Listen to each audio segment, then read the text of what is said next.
सीताराम।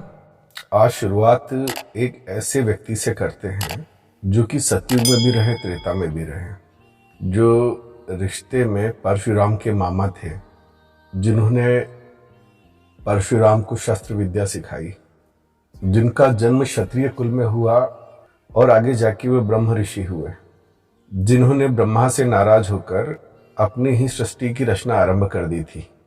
इनके बारे में चर्चा इसलिए आवश्यक है क्योंकि इन्होंने ही श्री राम को राजमहलों से निकालकर संसार की भलाई के लिए वन भेजा, या ऐसा कहें कि सबसे बड़ा हाथ इन्हीं का था। कैकेयी माता से भी पहले वो थे विश्वामित्र। ये वे ही विश्वामित्र थे जिन्होंने राजा हरिश्चंद्र की परीक्षा लेकर उन्हें युगों युगों तक अमर कर दिया।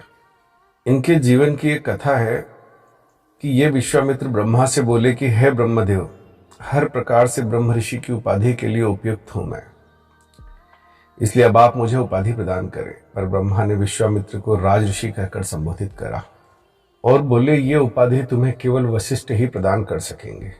इस पर विश्वामित्र क्रोध से भर गए। वे वशिष्ठ को अपना शत्रु मानते थे, यहां तक कि वशिष्ठ के 100 पुत्रों की हत्या भी इन्होंने ही की थी, विश्वामित्र जी ने। क्रोध से भरकर विश्वामित्र वहां से चले तो गए, पर मार्ग में विश्वामित्र के मन में विचार आया कि मैं छिपकर वशिष्ठ पर प्रहार करूंगा, जिससे उनकी मृत्यु हो जाएगी।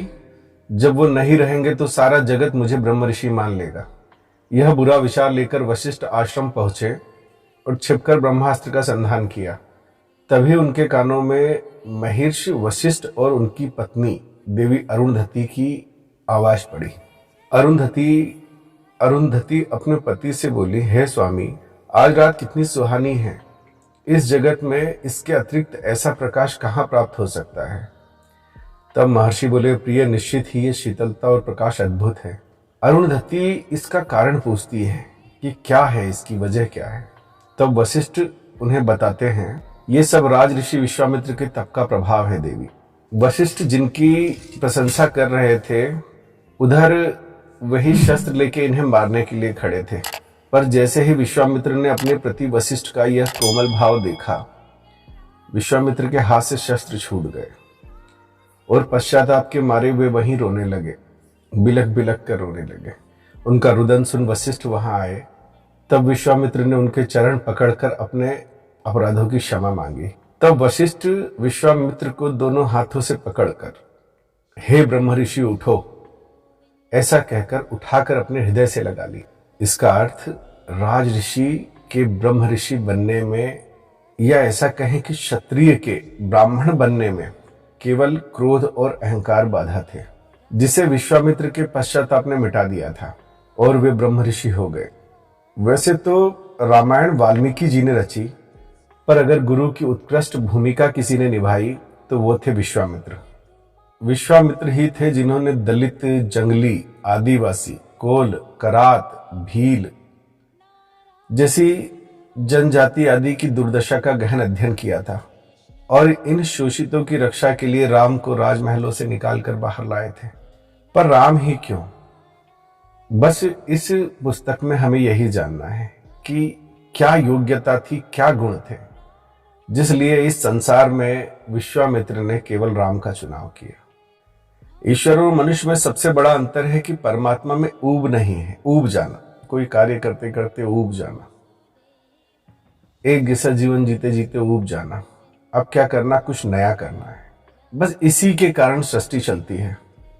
ईश्वर मनुष्य में सबसे बड़ा अंतर है कि परमात्मा में ऊब नहीं है, पर मनुष्य ऊब जाता है और ऊब से छुटकारा पाने के चक्कर में अपने विनाश की ओर बढ़ता है।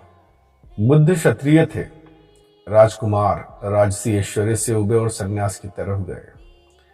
पर राम अलग थे। चाहे राजा बनना हो तो ठीक, चाहे वन जाना हो भेज दो तो ठीक, चाहे वापस राजा बना दो तो भी ठीक। इसे कहते हैं कर्मयोगी। केवल कर्तव्य ही महत्वपूर्ण है, फल की कोई चाह ही नहीं, केवल परमार्थ के लिए कर्म करना। सबसे बड़ी बात, जब लगे कि शरीर के, इस मिले हुए शरीर के कार्य पूर्ण हुए तो व्यर्थ ही इसे ढोना नहीं, शरीर त्याग देना। महावीर सोते समय रात भर एक करवट सोते कि कहीं करवट लेने में कोई छोटा जीव जैसे चींटी मच्छर न मर जाए। फल भी वही खाना जो पककर वृक्ष से गिर जाए। यही कारण है कि महावीर भगवान तो बने, पर उनके पद चिन्हों पर चलने का प्रयास तो किया जा सकता है, महावीर बना नहीं जा सकता। पर राम मर्यादा पुरुषोत्तम, उनका जीवन सरल और सभी को राम बनने का अवसर देता है। और राम का अवतार का उद्देश्य भी सभी के भीतर के राम को जगाना है। हमने महावीर और गौतम बुद्ध के विचारों को भी राम पर थोपा। राम बिल्कुल अलग थे। हर महान व्यक्ति का जन्म जिस समय होता है, उस समय की परिस्थितियों, उस समय की कमियों के हिसाब से उसके कर्म होते हैं। जिस समय अहिंसा की जरूरत थी, उस समय गौतम बुद्ध आए, महावीर आए। पर जिस समय रावण था, उस समय राम को आना पड़ा। अगर गौतम बुद्ध के समय रावण होता तो निश्चित ही गौतम बुद्ध और महावीर को भी शस्त्र उठाना पड़ता। वे अहिंसा का पाठ पढ़ा ही इसलिए पाए क्योंकि रावण नहीं था। एक छोटी सी कथा। एक बार एक व्यापारी डरा सहमा सा महात्मा के आश्रम अपने परिवार के साथ आया और महात्मा जी से बोला, महाराज मेरे पीछे डाकू लगे हैं, वो हमें लूटना चाहते हैं, कृपया हमें छिपने का स्थान दीजिए। महात्मा ने आश्रम में छिप जाने का इशारा किया। कुछ ही देर में डाकू आ गए। महात्मा ने जीवन भर सत्य बोलने का प्रण ले रखा था। सभी जानते थे कि महाराज जो हैं महात्मा जी सत्यवचना है। डाकुओं को भी ये बात पता थी। उन्होंने महात्मा को प्रणाम किया और कहा, हे महात्मन, आप तो दिव्यात्मा हैं, सत्य बोलने की आपने प्रतिज्ञा ले रखी है, इसलिए आपके जवाब से संतुष्ट होकर यहां से चला जाऊंगा। क्या वह व्यापारी आश्रम में छिपा है? इस पर महात्मा ने सोचा कि जीवन भर सत्य बोलने की प्रतिज्ञा टूट जाएगी और सत्य से बड़ा इस संसार में कोई पुण्य नहीं। यह सोचकर महात्मा ने हाँ में सिर हिला दिया। डाकू आश्रम में घुसे और व्यापारी को और उसके परिवार को बाहर लाकर उनका सारा सामान लूट कर उनकी हत्या कर दी। महात्मा को अपने इस सत्य वचन के कारण मरने के पश्चात नरक भोगना पड़ा। पर राम जी ने हर कदम पर पुराने ढर्रे को, पुरानी परंपराओं को तोड़ा। जैसे एक पत्नी व्रत का वचन हो। पहले भी महाराज दशरथ ने कई विवाह किए, पर उन्होंने कहा कि नहीं, स्त्री के साथ अन्याय ना हो। दूसरी तरफ ऐसी स्त्री जो राक्षसी कर्म करती है, वह दया की पात्र नहीं, जैसे ताड़का, उसका वध किया। तीसरा, अगर शत्रु बाली की तरह हो, जिससे अपने ही परिवार की बहन बेटी असुरक्षित हो, तो छिपकर मारने में संकोच न करना। इस कथा में मुझे लगता है कि बुद्ध या महावीर होते तो वही करते जो महात्मा जी ने किया, पर राम ऐसा कभी नहीं करते।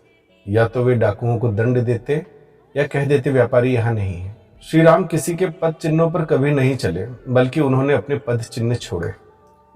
जब वे वन गए तब सारी राजसी सुख सुविधाओं का त्याग किया, पर शस्त्र कभी नहीं छोड़े। ये शस्त्र उसी प्रकार के थे जो द्वापर में कृष्ण ने अर्जुन को उठाने के लिए कहा था कि अपने लिए नहीं, परमार्थ भाव से धर्म की रक्षा के लिए इसे उठा। शस्त्र व शास्त्र दोनों ही राम पर हावी नहीं हो पाए, पर रावण को ज्ञान और बल दोनों का अहंकार था। दोनों ने रावण को अपने अधीन कर लिया था। ज्ञान पाकर ज्ञानी होना सरल है, बल पाकर बली होना सरल है, पर ज्ञानी और बली होने का अहंकार त्यागना बहुत ही कठिन है।